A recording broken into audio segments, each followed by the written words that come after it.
Otoritas Jasa Keuangan mengumumkan dimulainya program Laku Pandai atau Bank Tanpa Kantor Cabang Branchless Banking. Dan program ini disebut menjadi tonggak sejarah baru perbankan di dalam negeri. Laku Pandai merupakan program perbankan yang menggunakan agen-agen di daerah sebagai tempat untuk menabung, mengurus kredit, bahkan hingga urusan asuransi. Sehingga bank tidak perlu membuka cabang dengan biaya lebih mahal. Nantinya telepon genggam menjadi sarana pengganti buku tabungan dan sebagai alat transaksi.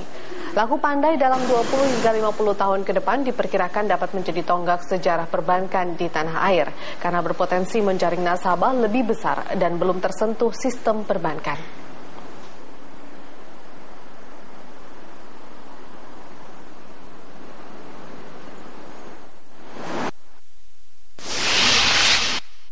Konsep branchless banking berpotensi untuk menghimpun dana pihak ketiga serta penyaluran kredit bank meningkat berkali lipat. Tidak heran banyak bank-bank besar berlomba-lomba mengembangkan jaringan ke pelosok dalam rangka mengembangkan branchless banking. Lantas sejauh mana potensi layanan bank tanpa kantor cabang ini bakal tumbuh? Kita akan bahasnya bersama ekonom Indef, Ibu Eni Srihartati. Terima kasih Bu Eni sudah ada di Money Report. Ya, Ibu Eni, branchless banking diperkirakan beberapa puluh tahun ke depan menjadi tonggak sejarah baru. Ibu melihat bagaimana sih dengan program kali ini, Bu? Iya, saya termasuk juga yang mempunyai optimisme yang sama. Jadi ini hebatnya Indonesia gitu kan, kita nggak mampu melakukan berbagai macam terobosan teknologi semuanya dari asing, tetapi justru pemanfaatannya jauh lebih kreatif di Indonesia gitu kan.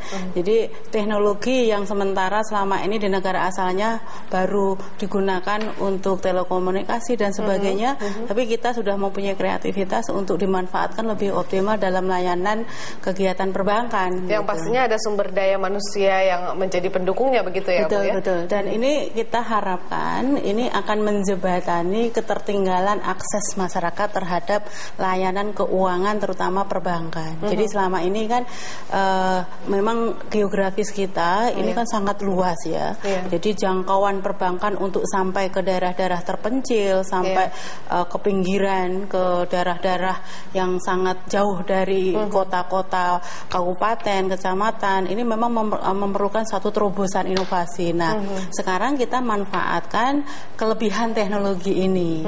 Dan teknologi ini kan kita sangat berkembang ya, terutama untuk penggunaan sarana handphone. Ini kan sampai ke pelosok-pelosok sekarang sudah bisa mereka sudah bisa menggunakan telepon genggam gitu ya, Bu ya. Nah, ini yang kita harapkan ini akan menjadi sarana untuk penghimpunan dana masyarakat. Jadi kalau selama ini masyarakat desa yang sangat jauh dari kantor cabang bank gitu, kalau misalnya hanya ingin menabung sebesar 100.000, 50.000, ini nggak cucuk dengan ongkos transportasinya kan gitu. Nah, dengan sarana ini tentu ini akan menjadi instrumen bagaimana kita mengembangkan dari kebijakan Bank Indonesia kan untuk keuangan inklusif gitu. Baik. Nah, Ibu, ini menjadi tantangan tersendiri nggak untuk beberapa bank tentunya memenuhi syarat untuk bisa mencari agen-agen atau memilih agen-agennya di daerah? Bagaimana Ibu? Memang tantangannya nanti di sini. Jadi bagaimana pihak-pihak bank ini juga dalam memverifikasi agen-agennya ini harus dengan verifikasi yang dengan standar yang baku. Katakanlah tidak hanya sekedar bahwa mereka sudah menjadi nasabah bank yang bersangkutan, tetapi juga bagaimana mengadres track record-nya. Nah, track record pun ini juga harus ada alat deteksi dini juga karena track record yang selama ini misalnya selama menjadi nasabah perbankan baik, ke depan kalau misalnya sistem LKD ini masih banyak peluang terjadinya moral hazard, ini juga tidak bisa menutup peluang untuk terjadinya moral hazard gitu. Katakanlah misalnya ketika jadi agen mempunyai kesempatan mengumpulkan banyak dana dari masyarakat malah gitu kan. disetor Nah, ini salah satu misalnya. Nah, artinya kan ini harus ada perangkat sistem. Katakanlah ada pembatasan minimal misalnya kalau ketika transaksinya sudah mencapai sekian itu kan terrecord juga kan oleh banknya. Nah, ini harus ada kewajiban disetor. Disetor ya. Misalnya, jadi ada nilai maksimalnya dan nilai minimalnya maksimalnya ini yang harus segera hari itu juga harus disetor ke bank cabang misalnya supaya untuk menghindari terjadinya moral hazard. Nah, artinya apa? Membangun sistem ini bagaimana perbankan ini memonitor dari agen-agen ini juga harus real time. Nilai maksimalnya berapa Ibu kira-kira? Nah, itu pasti harus ada perhitungan ya dari berbank. Kalau nilai nominal ini kan harus ada kajiannya dan praktisnya ya. Katakanlah saya bilang misalnya 1 juta, nah 1 juta kan belum tentu apa basisnya kan gitu. Nah, Ibu ini kan juga memang hanya diperuntukkan bagi sejumlah perbankan yang memenuhi syarat yang mungkin sudah bisa m-banking, ada teknologi banking dan lain-lain. Apakah ini kemudian juga bisa men-trigger sejumlah bank-bank yang saat ini memang belum berkembang begitu pesat ketimbang bank-bank yang sudah cukup besar seperti BCA misalnya atau Mandiri begitu? Untuk bisa memenuhi persyaratan. Jadi kan nanti bank-bank sendiri, bank yang boleh melakukan layanan digital ini kan juga harus mempunyai rekrutmen yang dipersyaratkan oleh Bank Indonesia. Katakanlah bagaimana sistemnya, keamanannya, dan juga bagaimana nanti apakah memenuhi nggak, menjangkau nggak sistem yang digunakan dan sebagainya. Nah tentu ini sudah dipikirkan betul oleh otoritas moneter ya, dalam hal ini misalnya Bank Indonesia sudah mempunyai standar baku. Jadi sistem yang digunakan seperti apa, termasuk nanti ini kan menggunakan bekerja sama dengan operator ya, artinya dengan operator dari telekomunikasi. Kan ini banyak sekali operator. Nah, apakah ini juga semua operator atau operator yang sudah terverifikasi juga gitu kan? Nah, ini kan juga harus ditentukan. Nah, syaratnya apa misalnya? Operator yang bisa ini, apakah nanti sekarang soalnya kan ini juga banyak dikeluhkan masyarakat ya. Ketika kita menggunakan jasa telekomunikasi, ini beberapa operator kan kita sering mendapatkan SMS misalnya sponsor penipuan dan sebagainya. Nah, bisa nggak ini diminimalisir atau bisa nggak ini dijamin keamanannya? Jangan sampai nanti kita dapat SMS, Anda mendapatkan transfer ternyata itu penipuan gitu. Nah, ini kan yang harus terlindungi juga kepentingan nasabah. Nah, seberapa besar kemudian ini membuat ketertarikan nasabah di daerah? Artinya begini, Bu, cara berpikir orang di daerah kan tidak selalu modern seperti orang-orang di kota yang ingin praktis, tapi mereka berpikir bahwa saya hanya percaya kalau saya sudah menyerahkan uangnya ke sebuah instansinya sendiri atau perbankannya sendiri begitu. Nah, jadi ini pertama memang edukasi ke masyarakat. Nah, kedua memang pemilihan agen ini yang kritikalnya. Karena ketika agen ini di masyarakat sendiri dia tidak mendapatkan kepercayaan gitu, maka tidak mungkin dipercaya oleh para nasabah. Nah, justru ini pendekatannya ini kan ingin dibalik. Jadi kita ingin menempatkan agen-agen yang memang dikenal betul oleh masyarakat setempat, sehingga masyarakat mempunyai trust gitu kan terhadap agen tersebut. Terhadap agennya. Gitu. Jadi memang ini kepercayaan dulu, karena memang perbankan ini kuncinya kan kepercayaan. Ketika bank sampai memilih agen yang tidak dipercaya, maka ya jangan harap akan para nasabah percaya gitu. Baik, Ibu, kita tapi kepercayaan saja memang tidak cukup. Harus disertai tadi, dilengkapi, di backup dengan sistem yang memang menjamin terjadinya monitoring yang bagus dan sebagainya. Agar agen-agen itu kemudian tidak menjadi agen nakal dalam tanda kutip. Tidak memanfaatkan peluang itu menjadi moral hazard. Betul. Ibu, ini kita akan lanjutkan perbincangan di segmen berikutnya. Pemirsa, tetaplah bersama kami di Money Report.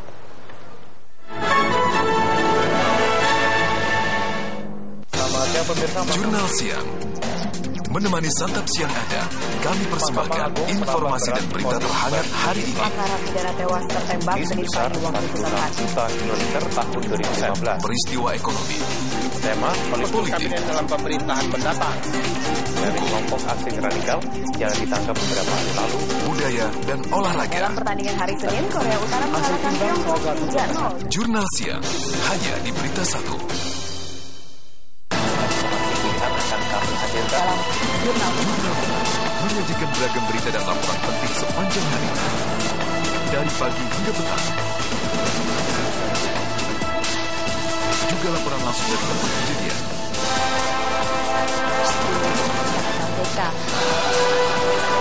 Jurnal Siang setiap hari pukul 11.00 waktu Indonesia Barat hanya di Berita 1.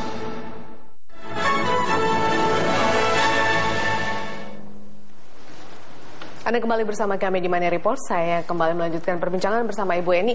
Ibu Eni, kalaupun memang dengan sistem ini bisa menambah nasabah lebih banyak untuk perbankan, artinya masyarakat jauh lebih mudah juga dan tertarik untuk menabung di bank. Seberapa masif kemudian bisa menambah nasabah untuk perbankan sendiri, Bu? Jadi ini harus ada pionirnya ya, ada pilot projectnya gitu. Nah, kemarin direncanakan memang untuk awal ini beberapa program pemerintah dalam hal bansos, bantuan sosial seperti kartu keluarga sejahtera misalnya, yang semula penyalurannya lewat pos kan kemarin.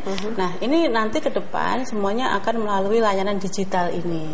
Nah, ini sekaligus nanti untuk memantau bagaimana cash flow dan edukasi juga ke masyarakat supaya ketika dia menerima bantuan ini tidak segera langsung habis gitu kan. Karena ada tersisa nanti di rekening, walaupun rekeningnya tidak tamat buku ya, kan bisa dicek itu di saldonya gitu kan. Nah, ini sekaligus nanti ada mestinya, apalagi kalau nanti diintegrasikan dengan dinas-dinas yang melakukan pembinaan. Katakanlah nanti ini ibu-ibu, biasanya kan ini nanti yang menerima kartu KKS ini kan ibu-ibu ya. Nah, ini sekaligus diedukasi bagaimana memanfaatkan dana tersebut supaya tidak konsumtif dan nanti bagaimana ini justru nanti peluang untuk mereka menabung dan sebagainya. Artinya mereka diajar juga bagaimana untuk mengendalikan keuangan mereka sendiri begitu ya, Bu ya. Betul. Baik. Nah, Ibu, ini terkait dengan program-program pemerintah seperti KUR misalnya atau lain-lain. Ini kan juga kadang-kadang masyarakat terhambat untuk mengambil kredit atau apa karena pengetahuan perbankan mereka dan mereka jauh dari akses bank tersebut.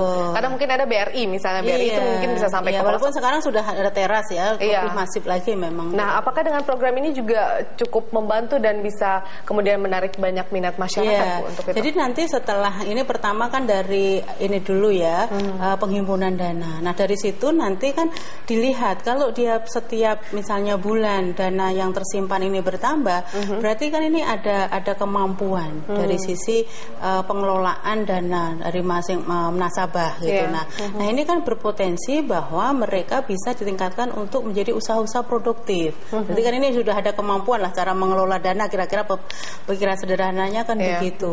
Nah, nanti ini yang nanti akan bisa penawaran atau bisa dengan pelatihan keterampilan dan segala macam mereka diarahkan untuk melakukan kegiatan-kegiatan produktif. Nah, makanya nanti di LKD ini juga selain penghimpunan dana, ini juga dimungkinkan untuk dalam penyaluran kredit yang sifatnya mikro dulu, yang mikro. Nah, usaha-usaha di pedesaan ini kan kebutuhan pendanaan mereka juga paling di bawah 5 juta. Nah, cuman nanti memang ini juga walaupun mikro, menurut saya juga harus tetap memenuhi persyaratan prudential banking gitu, supaya ada tanggung jawab juga. Jadi ada jaminan juga begitu ya, Bu ya. Nah, ini kemudian bisa menghimpun dana berapa banyak, Ibu? Artinya dengan menarik perhatian atau juga minat banyak nasabah di daerah begitu, Bu? Kalau persisnya tentu harus ada kalkulasi hitung-hitungan yang detail ya, Mbak Vero. Tetapi kalau potensi, katakanlah misalnya sekarang ini kan masih baru 40% yang terakses dengan layanan keuangan perbankan dari seluruh masyarakat kita. Nah, artinya dari 60% itu katakanlah nanti dengan pendekatan layanan digital ini 10% saja. Ini kan sudah ada peningkatan yang cukup signifikan. Nah, ini kalau terus ada peningkatan per tahun dari waktu ke waktu, dari jumlahnya juga. Nah, ini juga akan berpotensi sumber pendanaan dari masyarakat yang cukup besar. Harapan Ibu kemudian dengan program ini seperti apa, Bu? Karena kalau memang ini berhasil, artinya memang kita bisa mengoptimalkan sesuatu yang hanya digunakan lebih minimal, misalnya dengan menggunakan telepon untuk telepon saja, ini sudah bisa digunakan seperti yang Ibu katakan tadi untuk transaksi dan lain-lain begitu, Bu. Yang pasti tujuan utama yang paling menjadi target betul adalah ini kita ingin menghimpun dana masyarakat. Jadi kan problem kita hari ini kan kita mengalami kekurangan pendanaan pembangunan, dan makanya kita sangat tergantung kepada sumber pendanaan dari luar negeri gitu, utang gitu kan. Nah, kalau sumber pendanaan ini bisa kita masifkan, walaupun kecil-kecil, kalau jumlahnya lebih dari 100 juta orang gitu kan, dan masing-masing punya tabungan katakanlah 10 juta saja gitu, ini kan sudah sekian triliun gitu kan. Nah, inilah yang menjadi sumber nanti pendanaan pembangunan kita, sehingga kalau penghimpunan dana dari masyarakat ini relatif meningkat tajam, maka ini juga akan mendorong efisiensi perbankan kita. Kan selama ini kenapa suku bunga di Indonesia kan sangat tinggi kan ini, karena sumber pendanaannya mahal gitu kan. Nah, kalau dapat mendapatkan perbankan ini bisa mendapatkan pendanaan yang lebih murah, maka kita berharap minimal net interest margin gitu kan, ini lebih kecil lagi, sehingga perbankan dalam penyaluran kredit juga tidak dengan suku bunga yang mahal. Oke, artinya efeknya bisa menurunkan high cost ekonomi. Oke, baik Ibu Eni, terima kasih atas rekomendasi Anda. Semoga kita harapkan juga program ini bisa berhasil, jadi saudara-saudara dan rekan-rekan kita yang di daerah pun juga bisa menikmati akses perbankan. Terima kasih Bu Eni.